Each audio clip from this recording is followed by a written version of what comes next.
Hello दोस्तों, नमस्ते प्रणाम। हम किरण शर्मा, हम मंजू शर्मा अपना चैनल पर सबके उत्तम के स्वागत करै छी। नमस्ते प्रणाम सब दीदी भाई जी के प्रणाम। जते हमर फैमिली छी सब गठन के प्रणाम करै छी। जते कोई गीत सुनबे सब गठन के प्रणाम करै छी। और हम दोनों देवरानी जेठानी बहुत प्यारा से बेटी विवाह दहेज ऊपर गीत गावे जा रहल छी। अहाँ सब जरूर सुनब और कमेंट करके जरूर बताएब गीत किनका सबके पसंद है। बहुत प्यारा से गीत खास करके सबके तो पसंद आवे के चाहिए। और अहाँ सब केना छी ठंडा के मौसम में जरूर अहाँ सब कमेंट बॉक्स में लिखब। और आशा कर छी कि सब कोई एकदम स्वस्थ मस्त और जहाँ छी अहाँ सब कोई स्वस्थ मस्त रहो और सबके साथ सब कोई विकास करो और एकदम सब कोई अपना अपना वीडियो में लागल रहो और सबके बनबित रहो। और अजाय वही का हम सब वीडियो बना रहे छी ठंडी में। लेकिन बहुत प्यारा सा गीत है दहेज पर है। अहाँ सब जरूर सपोर्ट करब और जरूर देखब। अब देख हाथ जोड़ के कह छी बेटा वाला से कि बेटी वाला कहते मजबूर नहीं करियो, आते दहेज नहीं लियो और दहेज कम करियो। पोती गए तोरा को ना बियाहब, बेटा वाला बड़ा निदर दीना।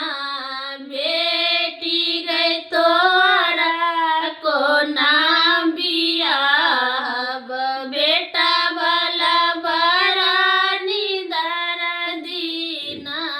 दहेज में मांगले बेटी, दहेज में मांगले बेटी। 10 लाख नगद हम कहाँ सलैबै ना, हम कहाँ सलैबै ना। बेटी गए तोहरा को ना बियाहब, बेटा वाला बड़ा निदर दीना। पापायो जल में हमारा मुआईती, हम माटी मिली जाईती ना। बाबायो जल में हमारा मुआईती, हम माटी मिली जाईती ना। बेटी गए तोहरा को ना बियाहब, बेटा वाला बड़ा निदर दीना। बेटी गए तोहरा को ना बियाहब, बेटा वाला बड़ा निदर दीना।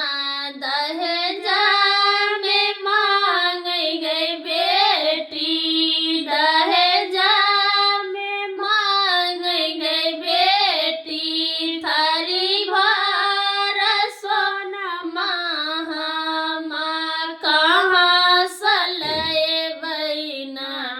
बेटी गई तोहरा को ना बियाहब, बेटा वाला बड़ा निदर दीना।